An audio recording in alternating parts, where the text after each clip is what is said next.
其实做面包的话，你掌握了它的技巧啊，是非常容易的。它的这个和面的这个配方啊，基本上都是差不多的，只是说你自己可以去变换着做这个各种馅料的呀，还有各种造型的啊。这次我做的是这个火腿芝士的这种咸面包，我把这个配方打在这个评论区啊，大家可以收藏。当然，如果你经常做这个面包啊，还有这个面食啊，有一个除湿机是非常实用的。像这个除湿机的话，我觉得它可以用很多年。算下来的话，你自己来做这些就是个烘焙面包啊，其实比你在外面买的要划算很多。现在在外面买这个面包啊，非常贵啊，所以我觉得都是自己做，自己做，而且也没有任何的添加剂啊，而且是非常健康的。面已经和好了哦。除湿机和面真的超方便，特别是做面包的这种面啊，它有黄油啊，如果你平时用手来和啊，真的非常难。除湿机就超方便啊，你看面揉好了，这个面随便揉两下就可以了，来放到这个盆里面来发酵，泡个保鲜膜啊，放到这个微蒸烤箱里面，用这个发酵功能，30度。发1个小时吧，今天慢慢发。OK，像现在天气凉了，就是室内的这个温度不太好发酵，有这个微蒸烤箱这些啊，有发酵功能的，它就发酵很容易的，很方便。像这个除湿机的这个盆儿啊，这个大弯钩都是不锈钢的，是很耐用的，一个除湿机可以用好多年的，清洗也方便。用钢丝球随便刷都可以。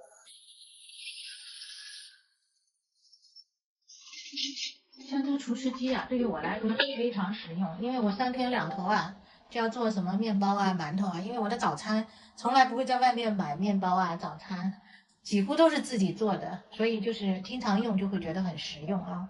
像这个除湿机的话，这次今年的这个双11啊，超级划算，有喜欢的粉丝的话想买的话，可以趁着这个双11，一定要跟客服报红茶节啊，是有这个粉丝福利的。这是我在山姆买的这个午餐肉火腿啊，超好吃，就是很香的，没有什么粉的。我来切一点做面包，今天做这个火腿芝士面包，马上切。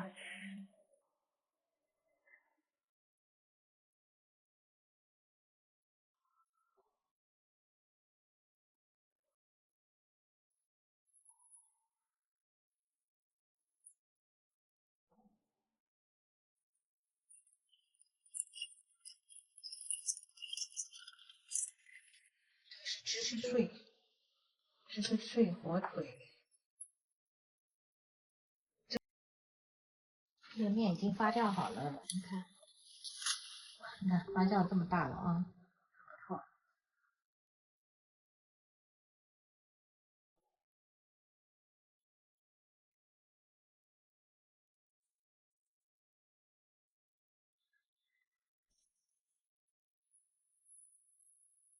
现在天气干燥啊，面团很容易干，所以要把保鲜膜及时套上。我今天做的这个面包是2次发酵的，做1次发酵的也是可以的，2次发酵的话就更松软一些。其实自己在家里面做这些烘焙啊、面包是很好玩的，就是里面的馅料的话啊，可以做甜的，甜的好比你可以放豆沙呀，或者是这个芋泥紫薯啊，还有就是这个肉松啊，像我今天做的这个火腿芝士啊，都是很好吃的哦，可以自己搭配来做。我觉得自己做的最主要就是有一种成就感，然后又没有任何的添加剂，吃的也是比较新鲜的面包。所以特别喜欢自己做面包啊。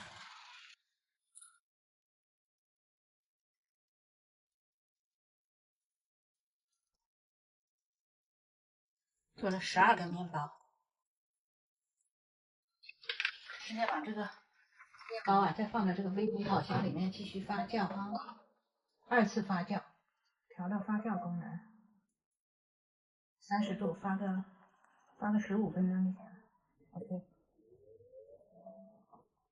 这个面包已经2次发酵到时间了，现在把它拿出来。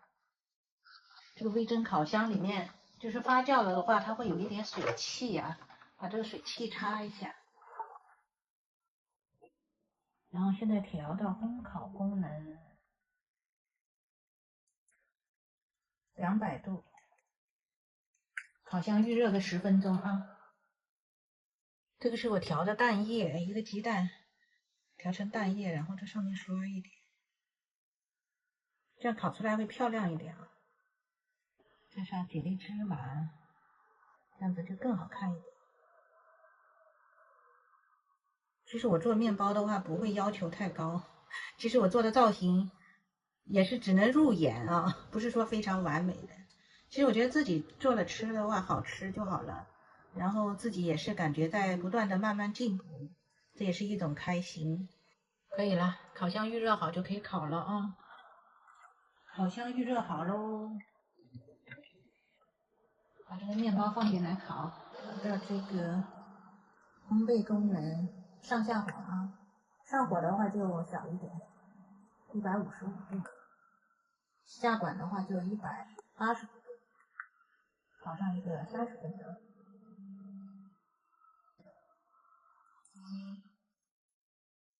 伊顿普的这个微蒸烤箱，你看它在烘焙的时候啊，特别的静音啊，一点声音都没有了啊。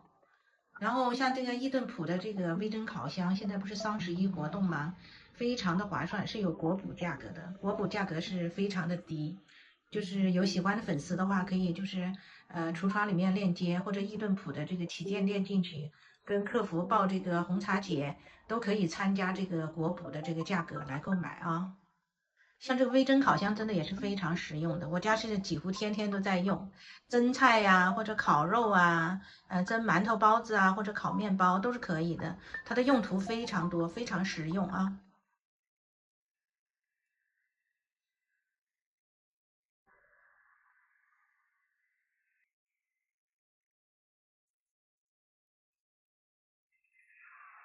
哇，太香了，这面包！手套戴上，哇，好棒哦！12个面包，香喷喷出炉，新鲜出炉。今天这个面包火候正好，这个烘焙面包啊这些啊，要根据自己的这个烤箱的脾气啊来调整温度啊。多烤几次的话，就可以掌握到自己的这个烤箱的温度。今天烤得很完美，凉一下啊，凉一下再来吃。这个面包凉了一点啊，现在还是有点热度的。我想趁热吃啊，会很香。哇，你看里面的芝士，非常的拉丝哎，咸香啊！你看，吃一口，太好吃了。